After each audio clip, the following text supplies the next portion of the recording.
Thank you so much for the invitation. We consider it a great honor and privilege. Our church, Lincoln Congregational Church, or Lincoln Church Ministries, has been chosen to host this most helpful and numinous event dealing with the COVID-19 crisis and prostate cancer in especially our African American men.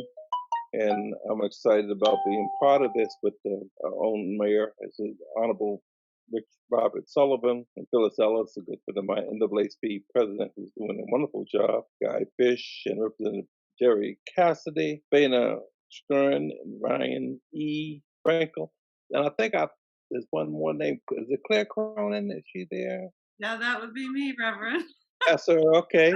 I'd have her name over here. I believe this is very informative and very helpful to the community, that we can get a status on a COVID-19 pandemic and Brockton and related community resources that are available to the people. I'm in prayer with the mayor regularly during the month, so we get a little information that, the neighborhood, the people don't get unless I give it to and pass it on from the mayor. He's here today, and that's a blessing, and what we can do to protect ourselves. Everybody's concerned about that, certainly, and it's really, I don't blame them. How do you take charge of your prostate health?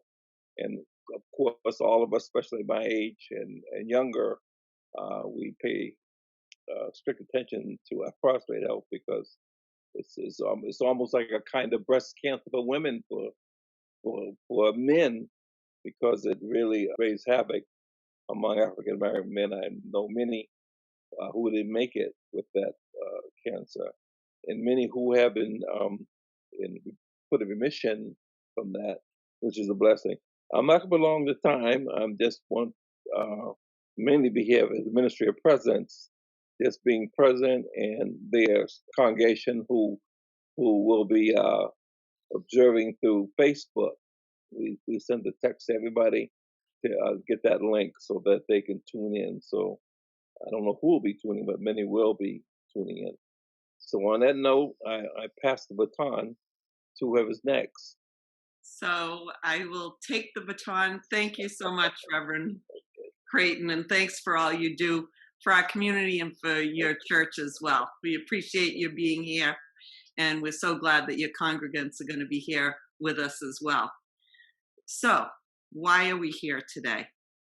We know that COVID-19 has had a drastic and severe impact in our community.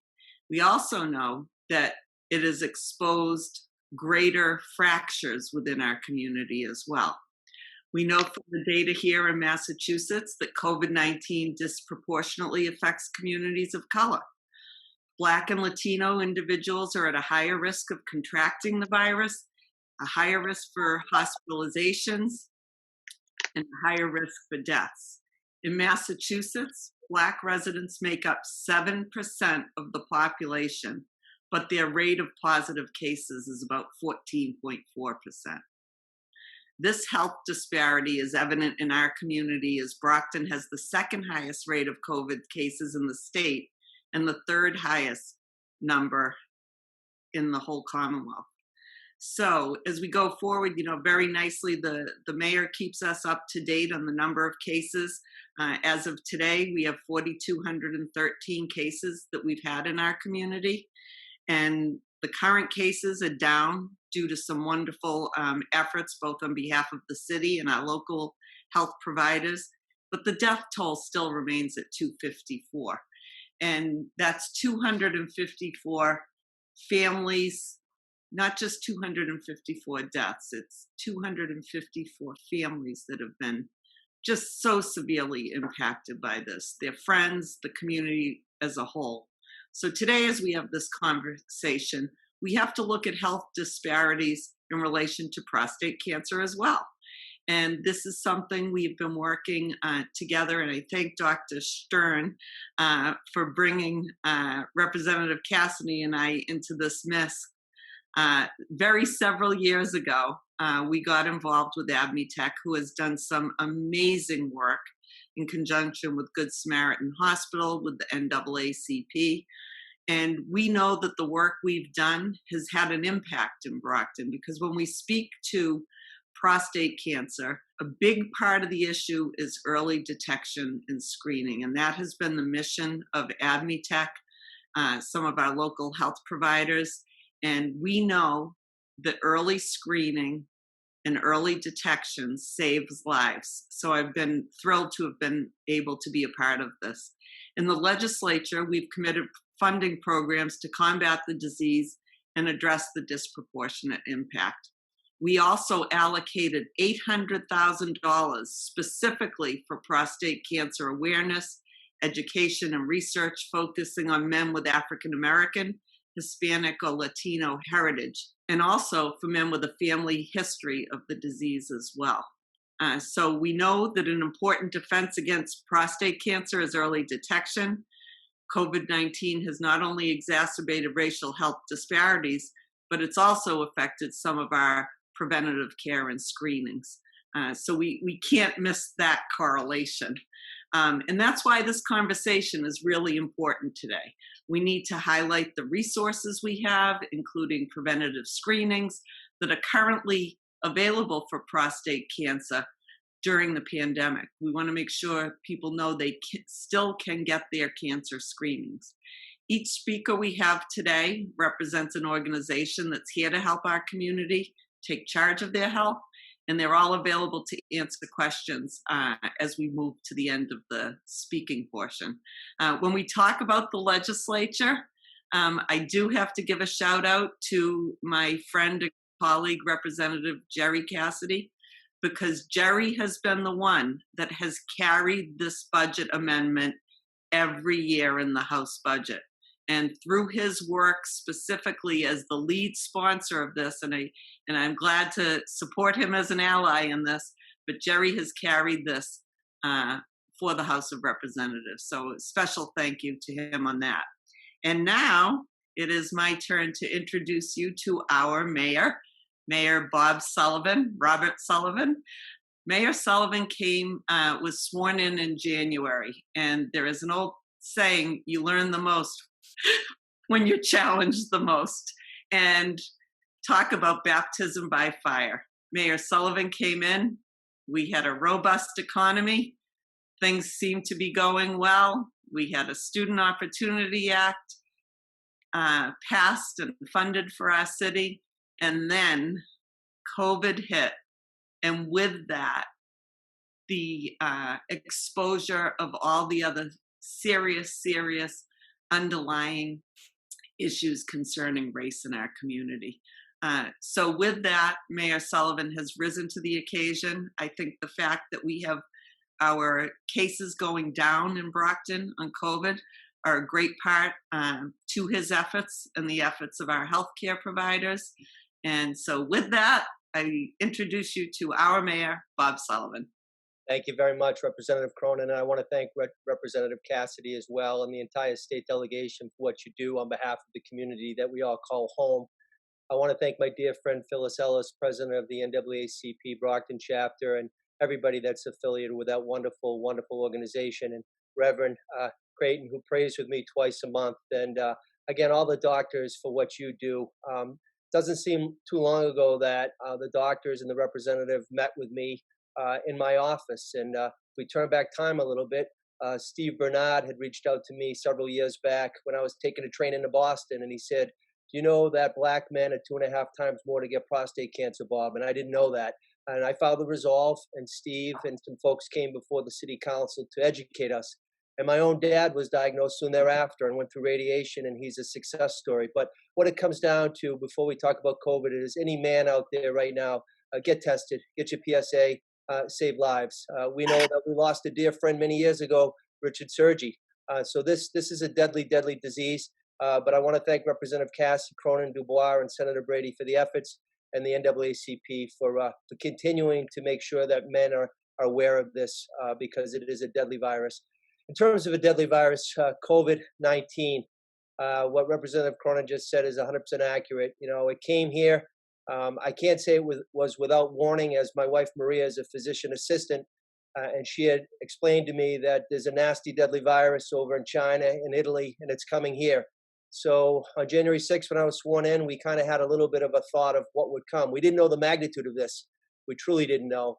But we had a roundtable at City Hall, invited all the people from the healthcare profession and some of the social agencies to discuss it.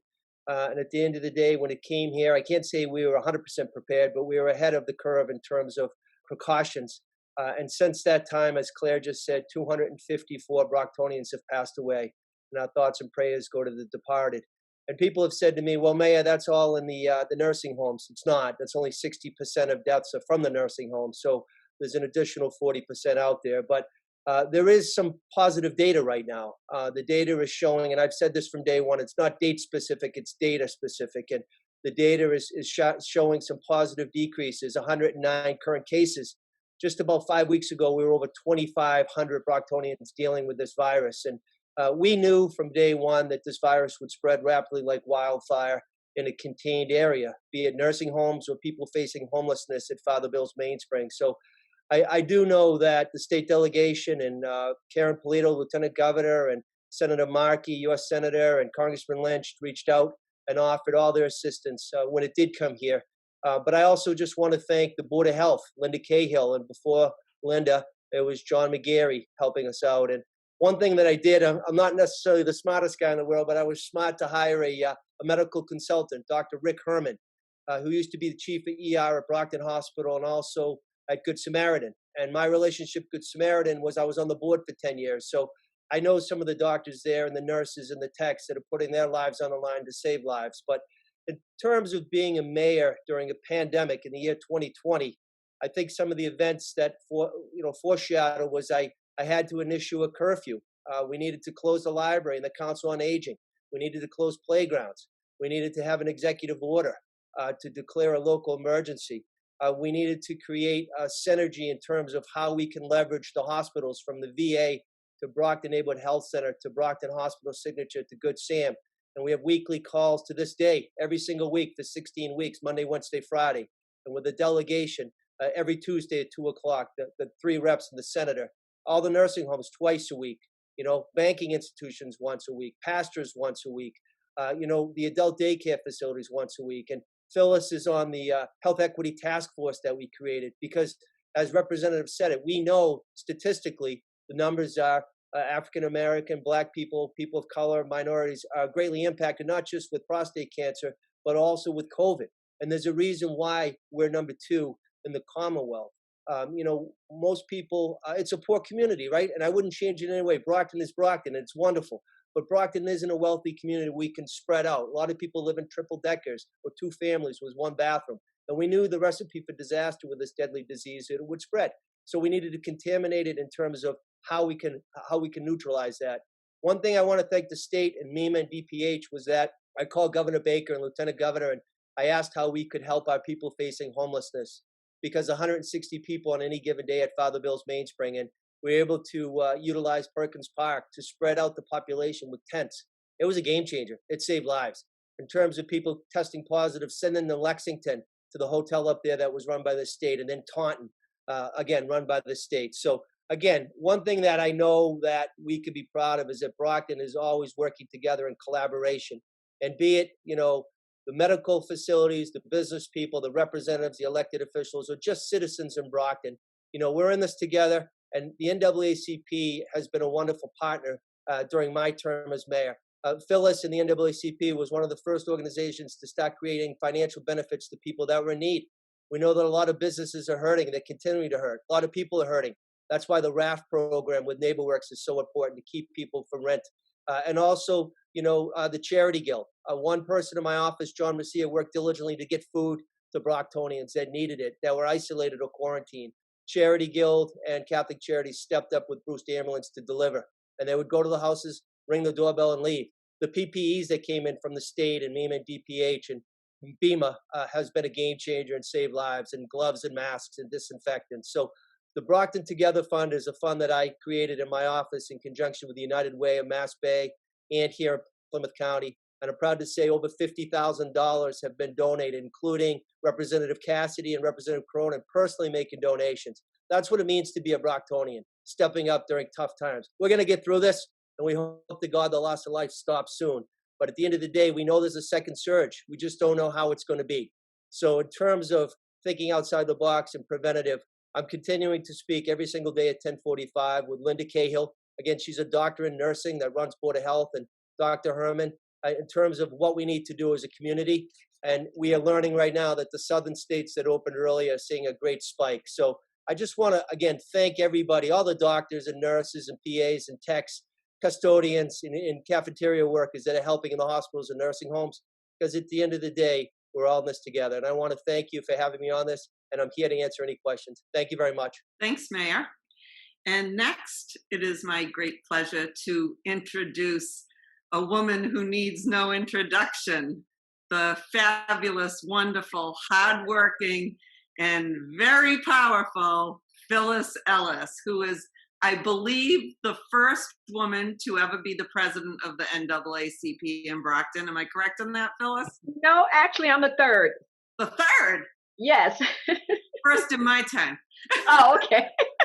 All right, I'll take that. Good afternoon, and thank you, Claire. I am pleased to be here, especially since the launch of our prostate cancer awareness happened in Lincoln Congregational Church. Reverend Creighton was gracious enough to allow the beginning of this important initiative to happen at his church. And that was about 5 years ago. And our partnership with Dr. Stern at AdMeTech Foundation and Lynn Cornelius at Good Samaritan Medical Center remains strong. We have outstanding advocates in Clara Cronin and Jerry Cassidy who have been there from the beginning in helping us bring awareness to prostate cancer and getting the necessary funding so we can continue to fight. I thank you all, and I look forward to our continued relationship. I know COVID-19 is on the minds of everyone, but prostate cancer cannot be overlooked. It's a killer. Men, especially Black men, should be made aware of this killer, and that is why we are here today. I want to thank you to Mayor Sullivan for agreeing to be here today, as well as a thank you to Dr. Fish, who is a returning speaker, and also Dr. Frankel. But this could not have been made possible without the help of our health committee, Janet Trask, who is the chair, Leona Martin and Steve Bernard, and also Dr. Stern and Thomas at AdMeTech, Lynn at Good Samaritan, and all the other people who put forth an effort to bring this together today. So thank you all. I look forward to the presentations, and back to you, Claire. Thanks so much, Phyllis, and thanks for all you're doing. And now it is my pleasure. I see I went a little out of order there. I'm not used to these Zoom calls, but it is my pleasure once again to introduce my colleague, Representative Jerry Cassidy. As I said earlier, Jerry carries the funding for prostate awareness amendment in the budget every year. It certainly helps Brockton to have Jerry on the Ways and Means Committee. Never underestimate that. And so with that, I want to introduce my friend, my colleague, and the Vice Chair of Public Service, Jerry Cassidy. Thank you, Claire. It's always great to follow Phyllis. Phyllis is one of the champions here in the city of Brockton, as we know. Claire also is one of the champions with the criminal justice reform. Next few weeks, she's going to be a true champion here in the whole state. City of Brockton has no idea how wonderful my friend Claire is. Thank you. And Dr. Stern, thank you very much for, I've been working with you since 2016. And whenever we go looking for signatures throughout the different reps and stuff like that, I say, do you know Dr. Stern? They say, oh, we know Dr. Stern. We have to have at least an hour to talk to him. You do a great job. Thank you, Doctor. And each year I've increased the funding for the AdMeTech the last few years. And it just goes to show you that it's working here in Brockton. We've actually saved lives. We really have. I know Darren Duwatt, he's been in the State House, Steve Bernard, a number of other people. People come up to you and say, you've actually saved my life with AdMeTech and the prostate cancer awareness. And that's great for Brockton. And we're expanding to Carlos Gonzalez, who's the chairman of the Black and Latino Caucus in Springfield. They have an awful lot of people that we're expanding that program up there. And this is just a model that we have for Brockton. Everybody should get tested for their prostate cancer and screening. And I just want to continue saying that we will fight for the funding for this wonderful event that Phyllis and Janet Trask and Leona Martin, that this is we have to get the word out there that the hospitals are open to make sure that we do get tested.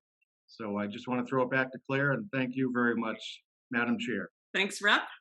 And with that, I now have the pleasure of introducing another woman that really needs no introduction here, but I'm going to have to say Dr. Faina Stern. She is the heart and soul and probably the genius behind this effort that we're undertaking.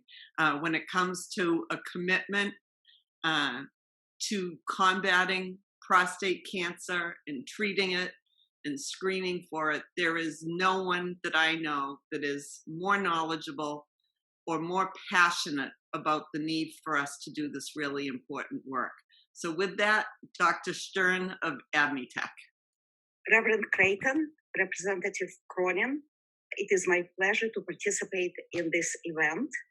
I will speak about recent advances in prevention, diagnosis, and treatment of COVID-19, what we can do now, and what we can expect within the next few months to late 2021. Also, I would address why prostate cancer cannot wait during this pandemic. The main challenge of this pandemic is asymptomatic infections. It can be anyone, including us. What can we do today to protect ourselves, our families, our communities? Social distancing and mask face covering is a state mandate and CDC guideline. As someone pointed out, your mask protects me. My mask protects you. Protection of our hands through hygiene or gloves in public places.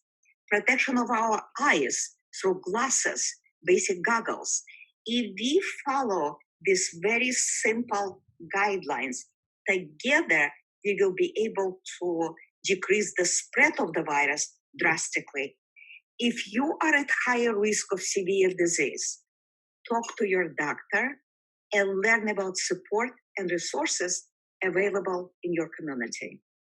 High-risk individuals include senior citizens, young children, 12 months and younger, patients with underlying health condition, including impairment of immunity, for example, cancer treatment or immune disorders, lung, heart, liver, kidney diseases, diabetes, obesity.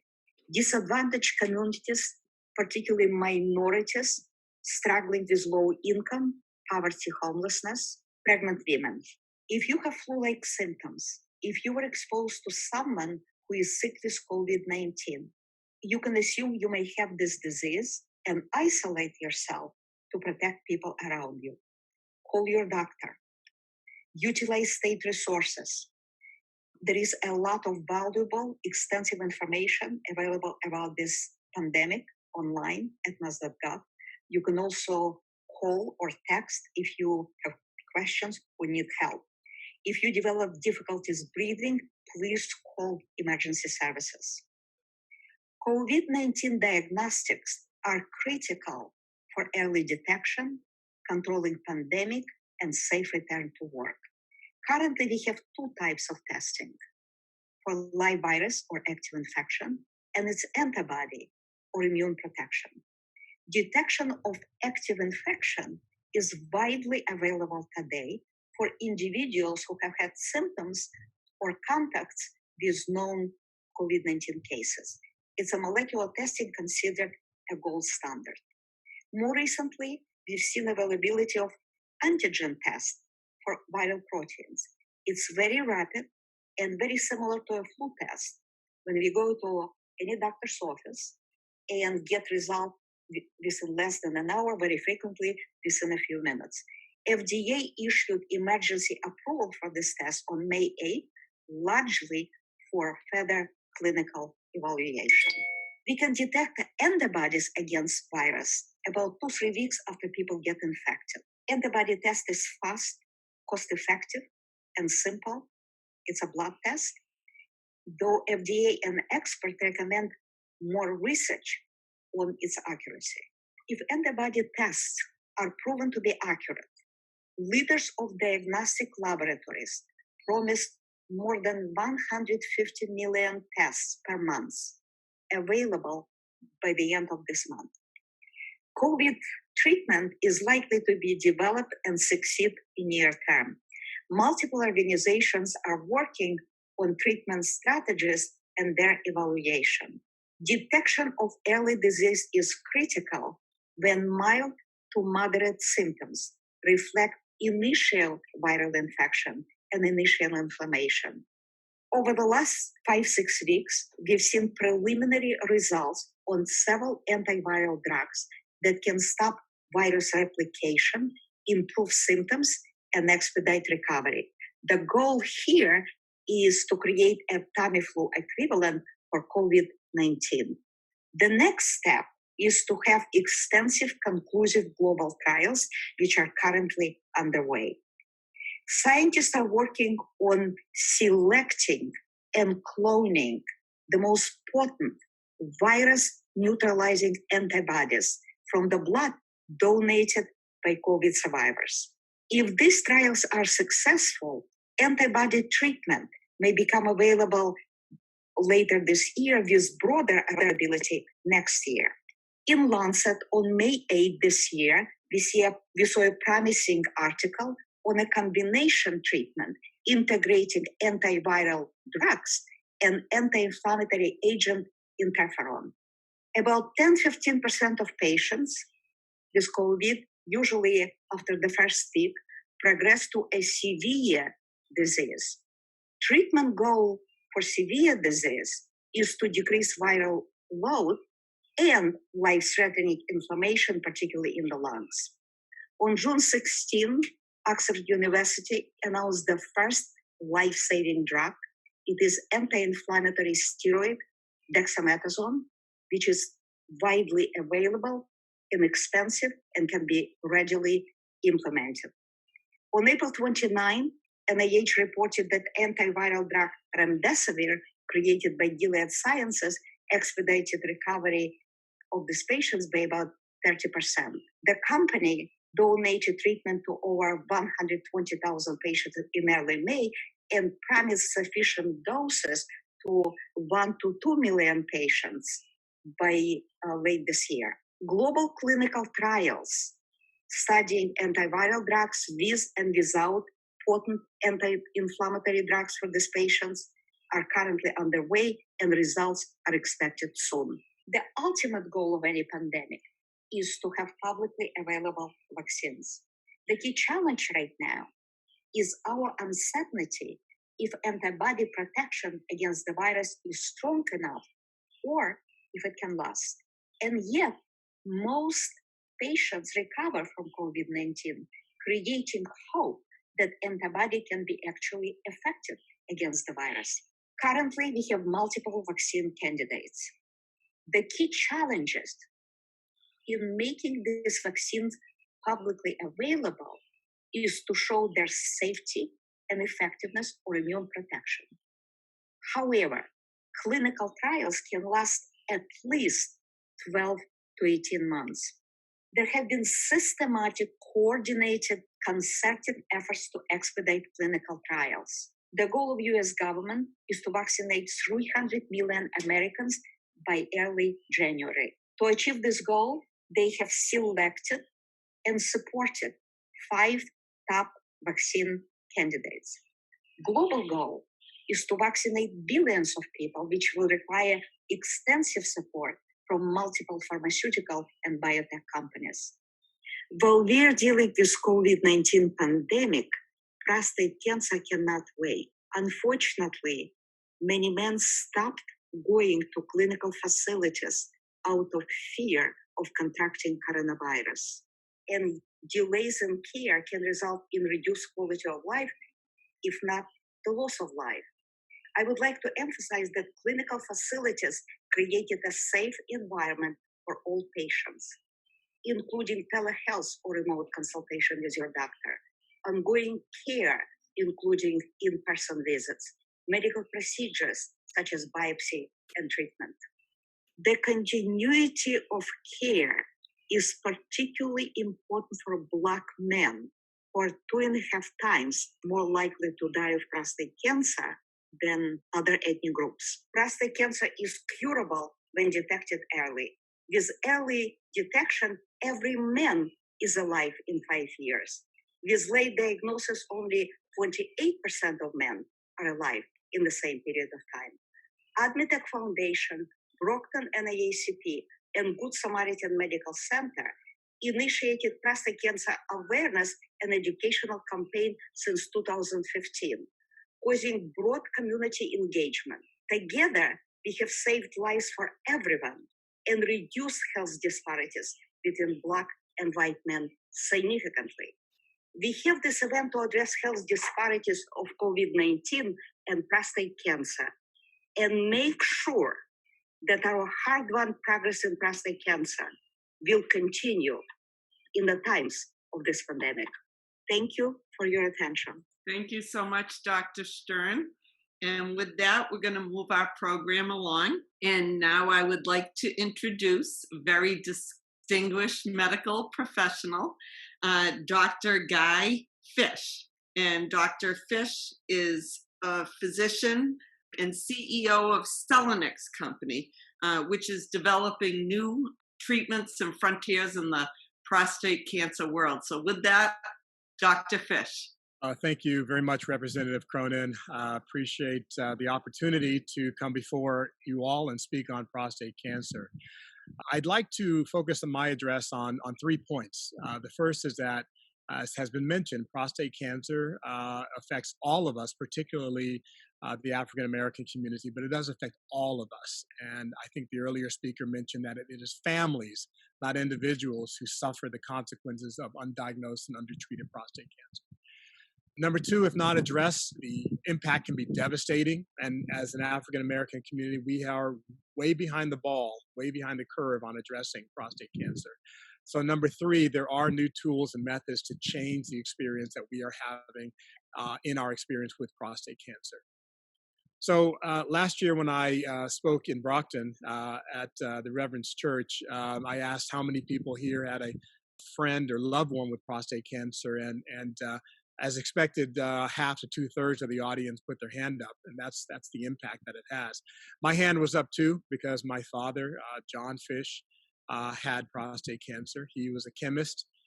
His dad, Frederick Fish, was a schoolmaster, and my mom, Juanita, is a nurse. Her mother was a domestic. I grew up in Cleveland with 3 sisters, and I was very competitive with one of them. And so when she decided to go to an exclusive women's college, my ACE card was going to Harvard, and I got in. Attending Harvard was not easy. As W.B. Du Bois said, he was at Harvard, but not of Harvard. And I had a similar experience. But God was good, and after finishing there, I attended school at Yale School of Medicine. And I remember being there and getting the call that I really wasn't prepared for. None of us are. My dad called me, and despite my studying medicine and disease and even cancer, I remember getting that call from my father telling me he had been to the doctor and had found out that he had prostate cancer. I know personally how hard it can be to hear that. There's feelings of fear and doubt and anger and betrayal, sadness, and compassion. The entire family goes through that. This is a good news story in a sense because finding out about it early and by my mother and I being plugged into medicine, we were able to get my dad the care he needed for his prostate cancer. And he lived 15 years more, saw the birth of 6 grandchildren and enjoyed their company until he went home. So last year when I did the talk, I also asked if anybody needed we've been talking about prostate cancer as if everyone knows what the prostate is and what cancer is. And in America, there are things that we're coming to realize we don't talk about all too often. Race is one of them. The impacts of health disparities. Cancer is also one. And sexual organs like the prostate gland is one. So the prostate gland is a small organ in men only. It's part of the sexual reproductive system. It sits under the bladder and in front of the rectum.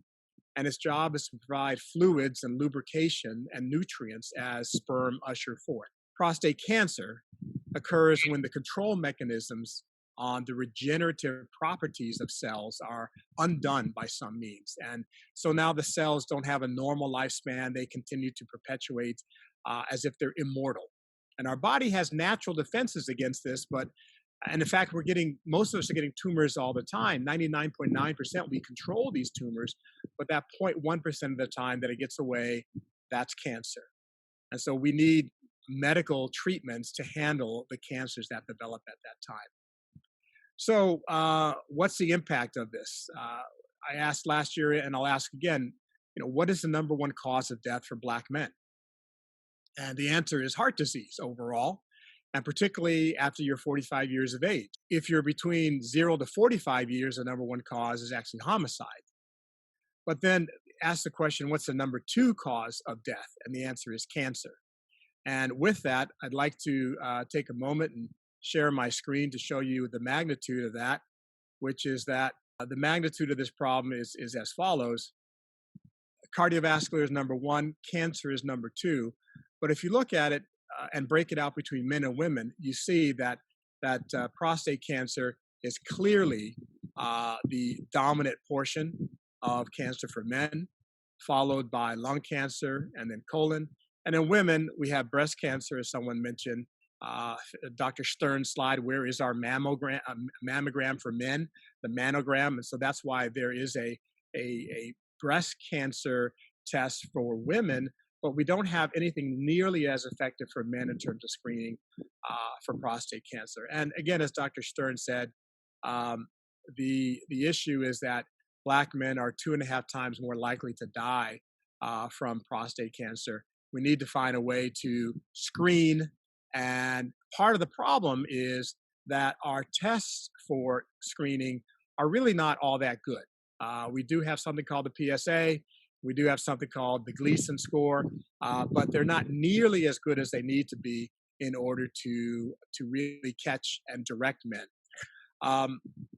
What should you do? Again, only 1 out of 8 men get prostate cancer. Only 1 out of 40 will die from it, but the risk for Black men is 2.5 times worse. So we have to do early detection. Men with early detection, 100% are alive after 5 years. Men with a late diagnosis, only 28% are alive after 5 years. So what's the thing you need to do? Early detection. The pathway is very simple. It's you start with screening, then you move on to diagnosis, and then you treat. Screening has 3 components: when to do it, how to do it, and what to do with the results. When to do it. If you're a man generally between age 50 and 75, you should be screened for prostate cancer. But if you're at higher risk, and higher risk includes African American men and Latino men, or those who have a family history, meaning a father or brother. If you're at higher risk, you should do it starting at age 40. So anybody that's listening to this call who is male and has a family member with prostate cancer and is African American should go on to see their doctor. I'm going to finish up my comments here because I know we have a time requirement. But what you should do with the results is to advocate for yourself once you've been biopsied for prostate cancer, to have further testing done, genomic testing and other testing, to make sure that you understand whether or not you should go on to have further treatment or not. Most of the time, that means having prostate cancer surgery. So with that, I'm going to end up saying, again, it's a big problem in our community.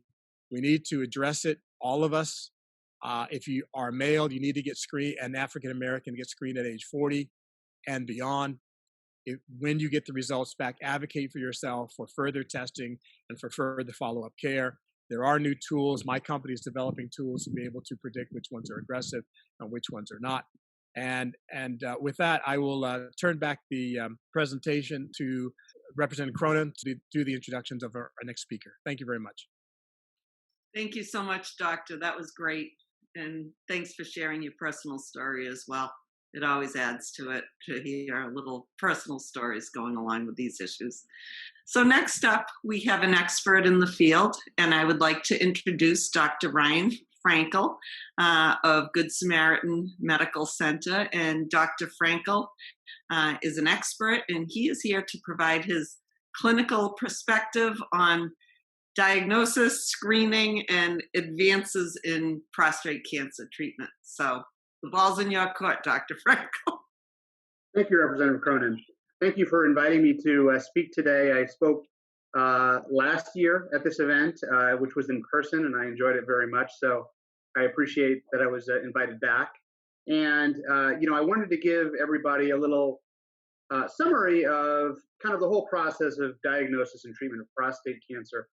And I'll have you know that myself and my 4 partners that work, our offices in Northeastern, but the 5 of us are the only urologists that provide care at both the Brockton hospitals, Good Samaritan Hospital and the Brockton Hospital. And so those of you that are on this presentation that have been diagnosed with prostate cancer or treated for prostate cancer in the Brockton area, it probably had the initial diagnosis was made by one of the 5 of us, and we take our responsibility in Brockton very seriously. There's been a lot of discussion about the COVID pandemic, and so I just wanted to mention a couple of things there. First of all, I do work in the hospitals. There's not a whole lot of urologic responsibilities related to COVID, but I have spent a lot of time in the hospitals in Brockton, and I'll tell you that I think we've done a very good job in managing this pandemic, and Brockton was hit extremely hard. And I recall when I first went to an ICU, intensive care unit, to manage a patient with a urologic issue, I was absolutely overwhelmed with the severity of illness that I was seeing in that intensive care unit, and really throughout the hospital. Good Samaritan, I recall, has I think 7 inpatient units. Of those inpatient units, 5 of the 7 were exclusively dedicated to the management of COVID. So certainly, as a healthcare professional, it was quite daunting and quite overwhelming to see. But recently, and that was really what we were seeing in late March and early April. But now the hospitals are looking much more the way they have been in the 12 years that I've worked in Brockton. Certainly, we're starting to provide more elective care. The intensive care units are not overrun. Brockton Hospital had turned their recovery room into a additional intensive care unit. So I'm happy to say there is some good news on the healthcare front, that we are definitely seeing things trend in a positive direction. Obviously, there's still a lot of challenges that we have to face going forward, but the news is definitely positive, and the trend is definitely positive. So I think we can all, whether it's from the healthcare community or from the government's response, I think we can be pleased that we have really turned things in a favorable way. In regards to prostate cancer, I thought it would be helpful to share with everyone that's on this call sort of the natural history of how prostate cancer gets diagnosed and subsequently how it gets treated. Dr. Fish mentioned that about the PSA test, and that really is the way the vast majority of men are diagnosed with prostate cancer. Dr. Fish pointed out, and it's accurate, that the rate of diagnosis of prostate cancer and the probability of death from prostate cancer are both higher in African American and men. So it definitely is something that we all have to focus our attention on.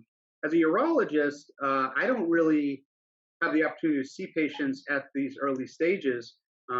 Patients generally get referred to me from primary care physicians.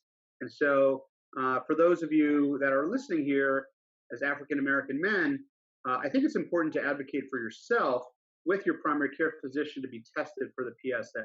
There really is been kind of a wide spectrum of beliefs on the utility of the PSA. This is a blood test, stands for the prostate-specific antigen. Unfortunately, there have been some circles out there that have not been as much in favor of advocating for this test.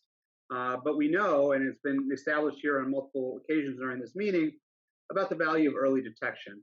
And generally, by the time that someone gets diagnosed with prostate cancer because of symptoms, rather than screening, the blood test, it oftentimes is too late.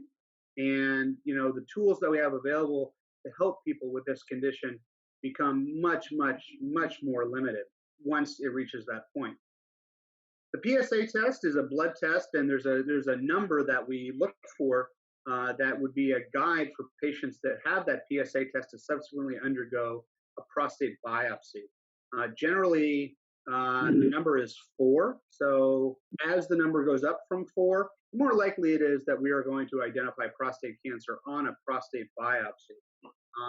And when we're able to do that, that biopsy is done by a transrectal ultrasound.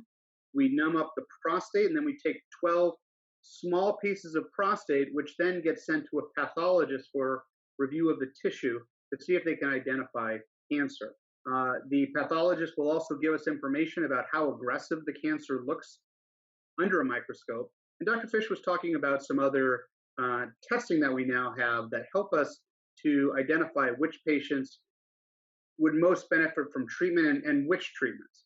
Once we diagnose someone with prostate cancer, as I said, we need to really identify which patients require treatment. And a lot of patients now, we follow them for their prostate cancer. We don't offer treatment. And I think that's an important issue to understand. Sometimes I think people worry about getting the PSA test or worry about getting the biopsy because they're worried about what the treatments will entail and the adverse events that can occur associated with treatment. The reality is a lot of patients today don't require treatment, at least early on, and can be followed. And so you can be confident to know that the doctor caring for you is going to be careful to only recommend treatment for those patients that we think will really have a benefit from it, that will be saving lives by doing it. The two predominant treatments for prostate cancer that typically get used is radiation therapy and what's called robotic radical prostatectomy. In Brockton, we have both hospitals, both the Good Samaritan Hospital and the Brockton Hospital have radiation centers, which is a great resource to have in the community. I personally know the radiation oncologists at both facilities, and I sent a lot of patients to have care for their radiation there, and so I think we're really privileged in Brockton to have such good resources in that area. Other patients will select a robotic or radical prostatectomy. That is a surgery that's typically patients will spend one night in the hospital, and it involves 6 very small incisions in the abdomen where the prostate is removed. Typically, they would require keeping a catheter in the bladder for about a week or so after the procedure. But it certainly, with the robotic techniques that really are now commonplace, it certainly has reduced the morbidity or the long-term side effects of the disease dramatically from what they used to be. There are some side effects with either procedure. With the radiation, there is some risk to injury to organs adjacent to the prostate. With the robotic prostatectomy, there is a risk of problems with controlling of the urine, and as well as with erectile dysfunction associated with that. And that's why it is important that we really pay attention to what is the right treatment for each patient and identify who needs the treatment. But I think it's great, this program that AdMeTech is doing, and I'm, as I said, really pleased that I have the opportunity to talk to everybody again this year, because it is very important that those men listening in on this call, and for the government representatives that are on this call as well, that patients really do need to advocate for themselves as far as getting the PSA test and getting screened, because it's just, sadly, there really has been a trend down in how frequently patients are being tested. I can't stress to the individuals on the call how important it is to advocate for yourself. Your doctors are going to do the best job that they can, but you still need to look out for yourself and look for those ways that you can really benefit yourself. So with that, I'll turn it back to Representative Cronin. Thank you so much, Doctor. So in this part of the program, we are opening the door for questions from anyone on the call or any of the panelists who would like to question either Dr. Stern or our doctors on this. So we're taking questions. I have a question. This is Phyllis. For the men, what is the age they should be going in for their testing? Is there a special age range? Sure, I can answer that. If you are Black, Latino, or have a family history of prostate cancer, you should start getting screened at age 40. If you're not a member of those groups, you can wait another decade. But clearly, for the purposes of this call, 40 is the number. Please start getting tested and screened with your PSA at age 40.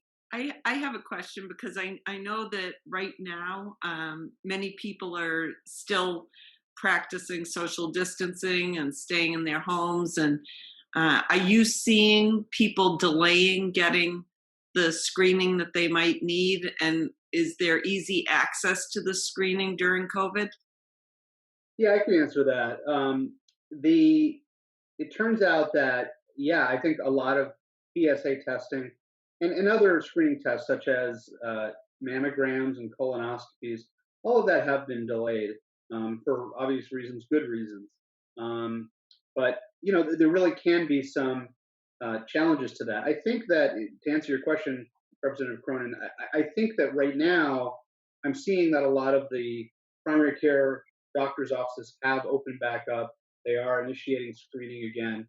And, you know, I hope that the brief period of time that those type of activities have been, you know, severely limited will not have any long-term effects. But certainly, again, I hope that, you know, those patients get into their doctor and getting their screening done so we can, you know, identify them early and intervene early.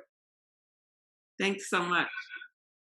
The erectile dysfunction, is that a red flag for prostate cancer, or does that occur in some men as they reach a certain age?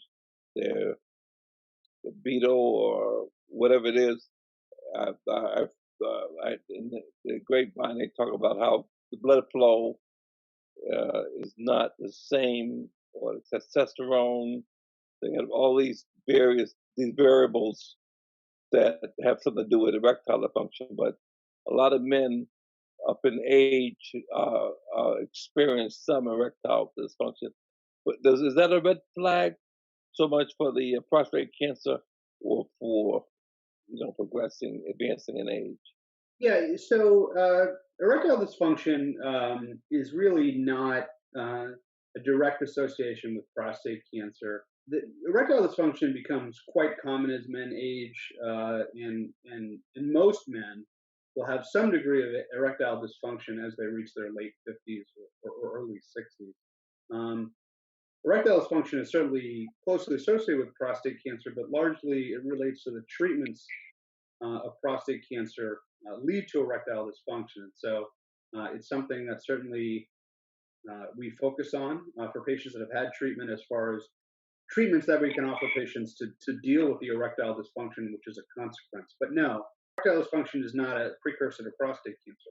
Pretty much, you know, early prostate cancer has no symptoms, which is why screening is so critical, that we can identify it early with the PSA test. Now, can get treatment for prostate cancer expect erectile dysfunction? And depending on the treatment, is it permanent, or are there ways to, you know, help that particular symptom from that dressing? Yeah, I mean, pretty much, you know, I mentioned the two predominant treatments of prostate cancer for what we call localized prostate cancer before it spread, both radiation therapy and the radical prostatectomy. They both have pretty high rates of erectile dysfunction as complications of the treatment.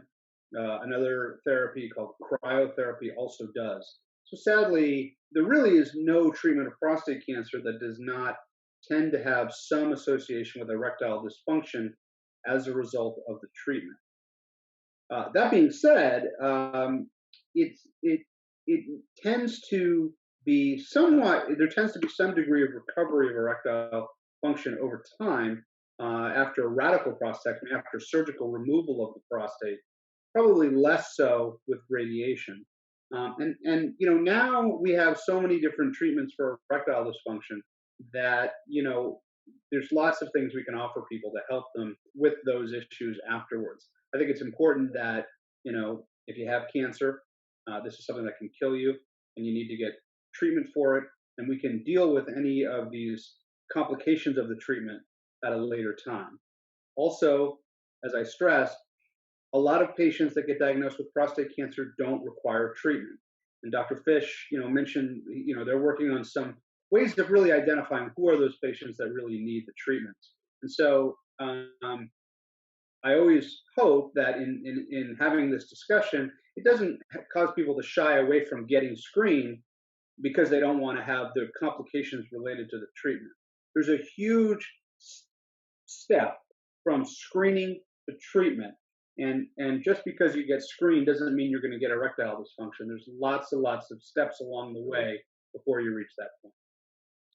I'd like to follow up Dr. Frankel's comments, maybe put some numbers behind this so that the fear is that people listening to this conversation, that the men in particular will be like, I ain't going to get screened because I don't want to go there in terms of erectile dysfunction.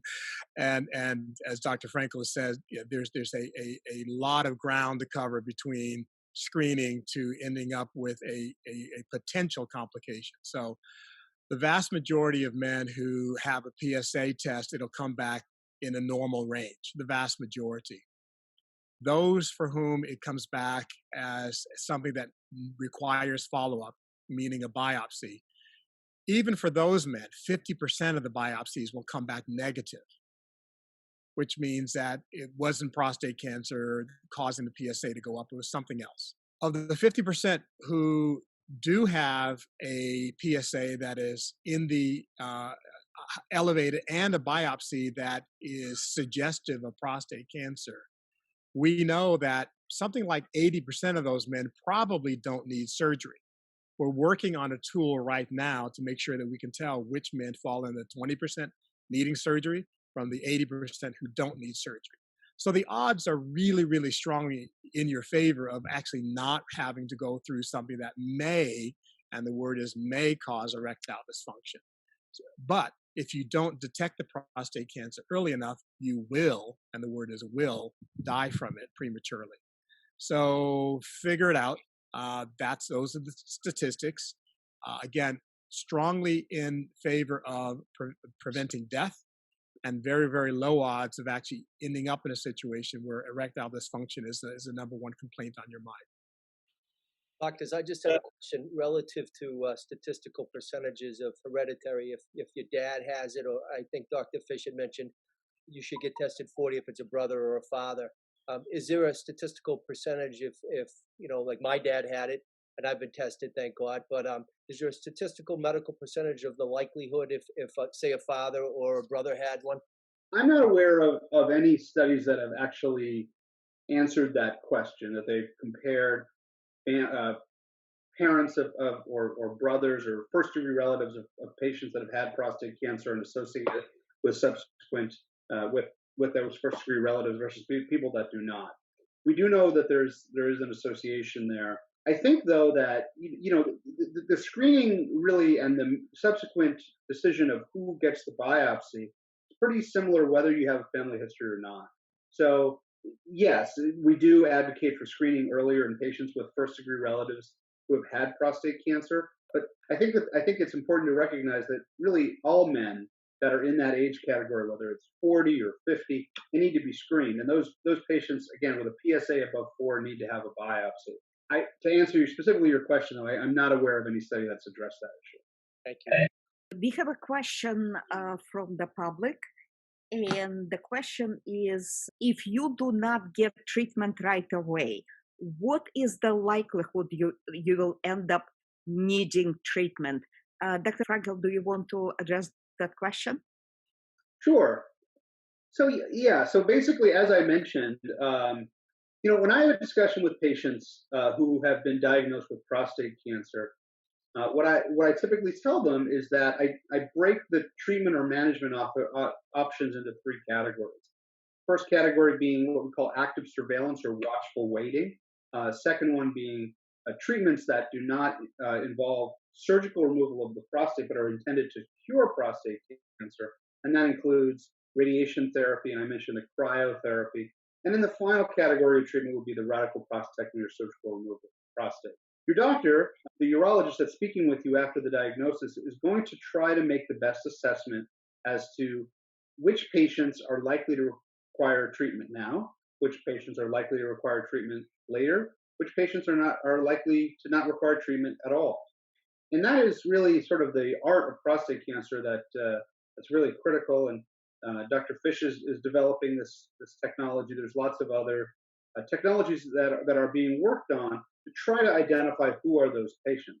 So the thing about prostate cancer is every case is different, and you're going to try to make your best assessment of the likelihood that you will benefit from treatment now or benefit from treatment later. And there's a number of characteristics that we look at to make that assessment. But most of the time, when I advise someone to undergo active surveillance, it is my expectation that they won't need treatment at any time, that they likely we're going to follow them over the next 5 or 10 years, and that they ultimately will not ever require treatment. But of course, we follow these people and we watch them closely because sometimes we're wrong. And we want to catch those people early enough that we don't miss our window. And so, these are people we're watching closely, but we're not actually true. Can I please get back to the question of Mayor Sullivan?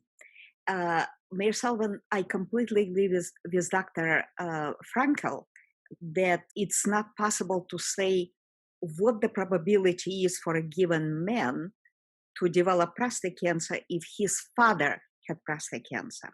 However, we can come up with probability statistics if you were to have a PSA testing. For example, if PSA testing will come out less than 1, the probability of developing significant prostate cancer that is likely to progress is less than 1%. On the other hand, there is a far greater probability for men in their 50s, for men in their 40s, when PSA testing comes out at 1.6 and above.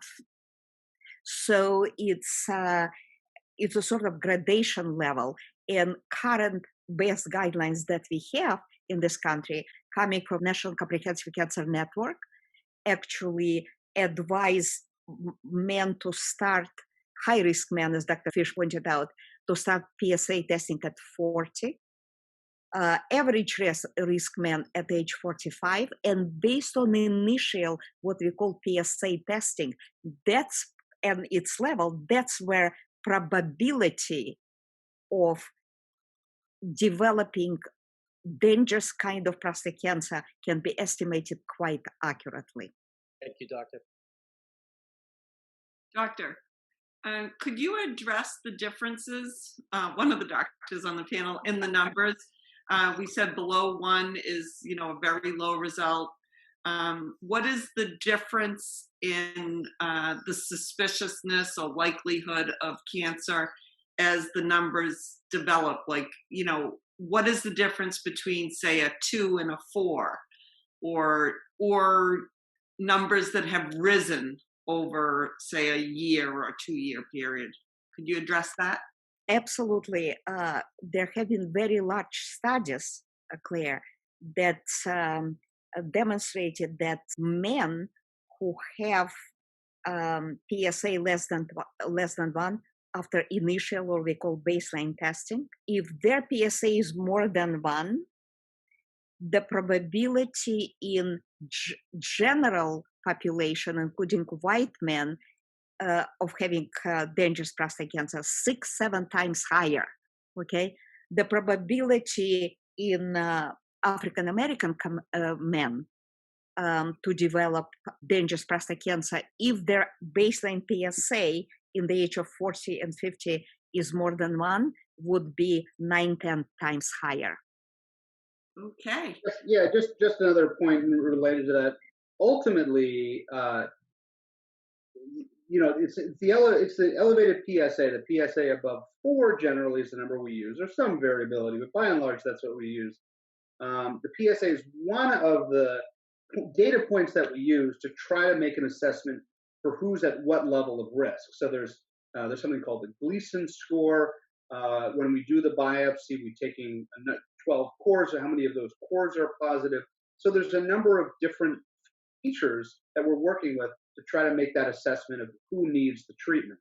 But the PSA is one of those characteristics, and the higher the PSA, the more likely that you're dealing with aggressive disease.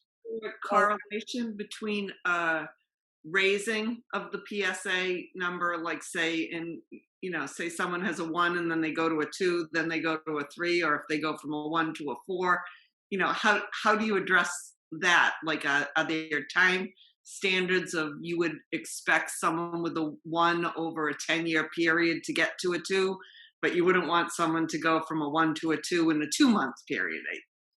Am I asking that question? No, you are. So basically the way, and I think, you might get little different answers from different clinicians, but basically the initial starting point is, does someone need a prostate biopsy? And that's really kind of where we start with. And the way I practice, it's a pretty hard and fast number. If the PSA is above 4, they get a biopsy. If the PSA is below 4, they don't.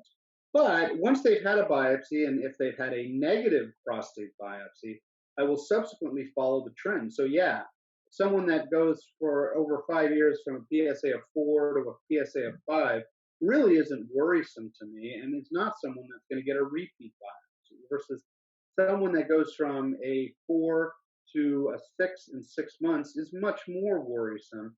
And those patients will need another biopsy. Perhaps they need an MRI of their prostate. There's a number of different diagnostic tools we can use.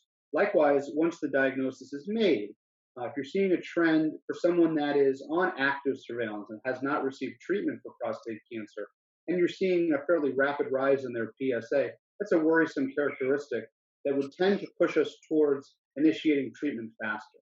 Thanks so much. You're welcome. So basically, exactly. So Claire, your thinking is absolutely correct. It isn't just baseline PSA is extremely important, but the pattern of what's happening with PSA is also important, and how fast the level changes. Thank you. I'll just weigh in to say that the clinical term for watching the PSA change is we're watching for acceleration, PSA acceleration.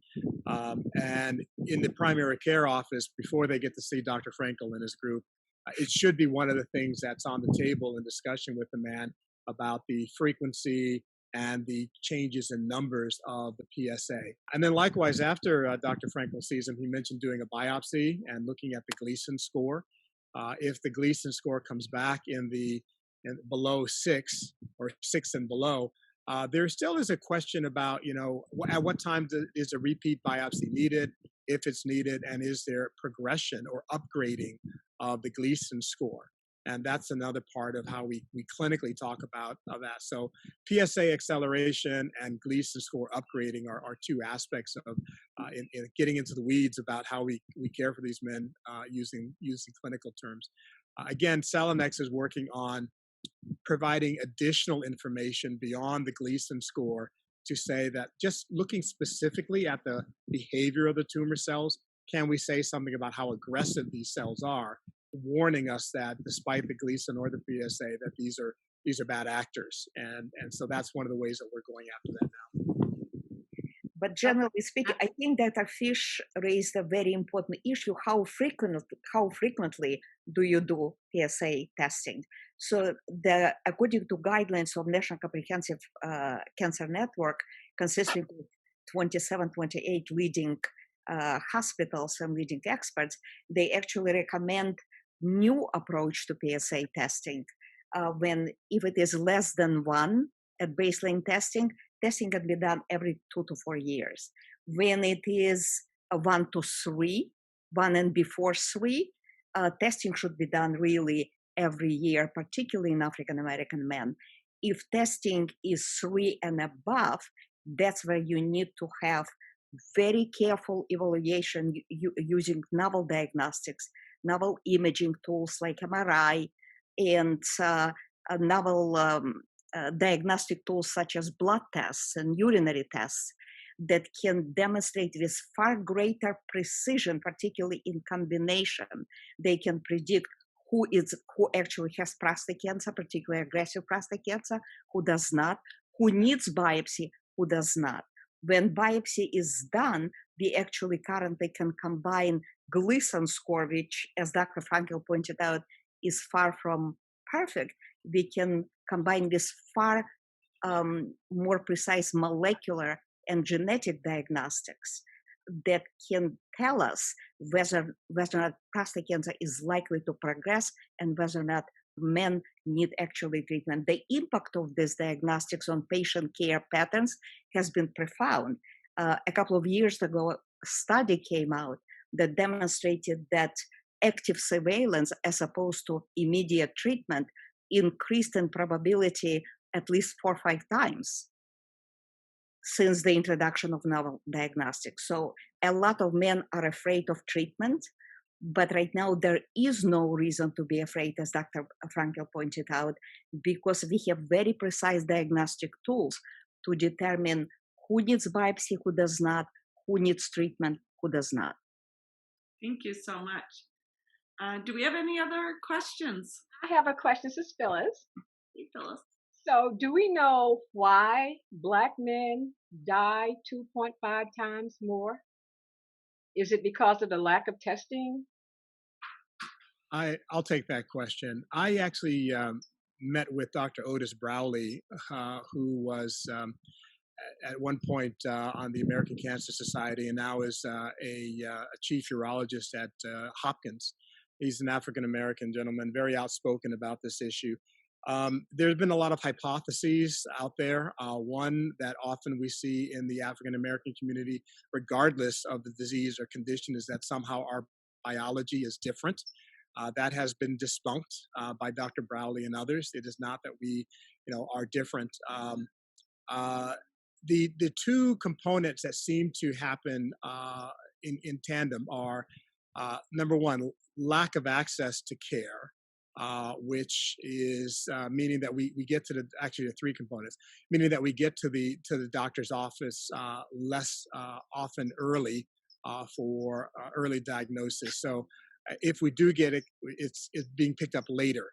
The second is that we know that there are environmental factors for all cancers, and that the way in which African American communities have been structured in being in physical areas that are more prone to pollution and other issues, that we may have these environmental triggers more highly. But the third part, and the one that my company is particularly addressing, is that right now, some of the more advanced tools that Dr. Stern and Dr. Frankel have been mentioning don't come at zero cost. There is an economic cost to these tests in the order of $3,000 to $4,000 to $5,000. And we do know that there is institutional racism in the form of bias, so that a treating physician who may not be an individual that's racist, but may have incorporated societal bias, may look at this individual who's Black and say, well, let's just go with the PSA and the tables, but may look at a person who is not Black and say, well, we have this other test.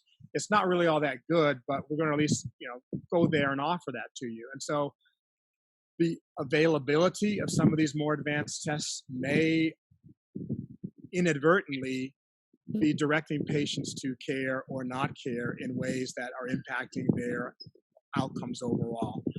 That is a hypothesis that I've been researching. I do believe that it's got some legs to it. And so we need to start thinking about which tools we offer and how we offer them. In the long run, society should benefit by offering everyone these tests. I have done the analysis and found that overtreating and overdiagnosing men with prostate cancer costs the system on the order of $10 to $12 billion.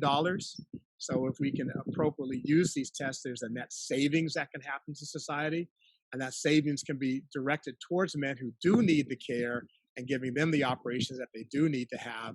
So net, it's a benefit, but we have to get our head around it in the right way, thinking about the economics and thinking about the outcomes that we really want to have. In late January this year, there was a study that came out that is very much echoing what Dr. Fear just mentioned. It was a study of thousands and thousands veterans within VA system.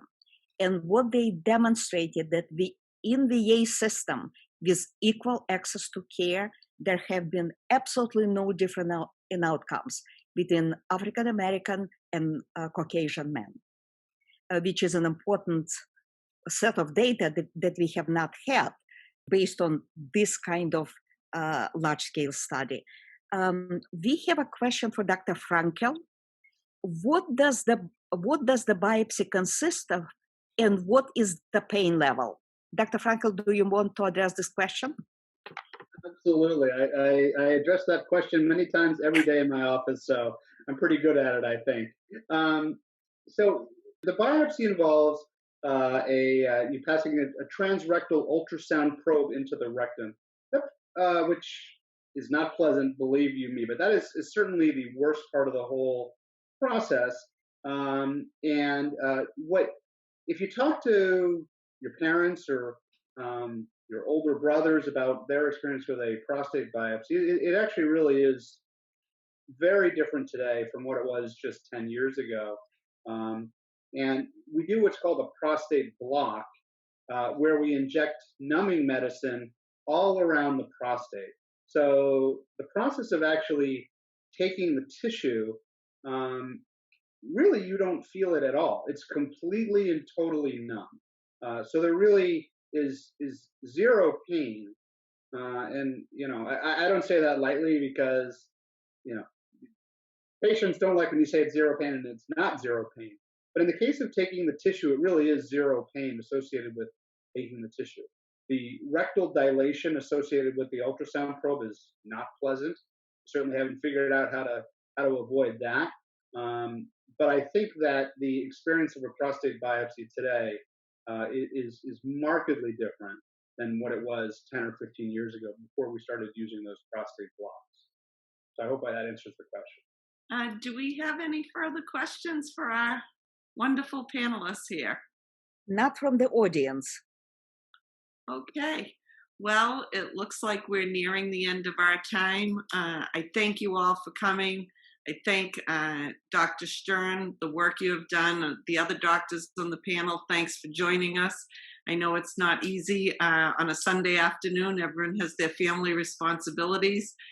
So I thank you all for joining us here. The work is important and we're going to continue to do that. And I would just want to advise the listeners here that we are all here as resources for you. We certainly can't give you medical advice, but if you're looking for any information on the work that AdMeTech or Selenex, did I say that right, Selenex, is doing, we'd be very happy to share that with you. So I guess with that, I will sign off. Thank you, Mayor. Thank you, Phyllis. Thank you, Reverend Creighton, Representative Cassidy. I think I hit everyone, but thanks for the work you're doing in particular. So with that, I guess we will end the meeting. Thank you very much. Thank you very much. Thank you.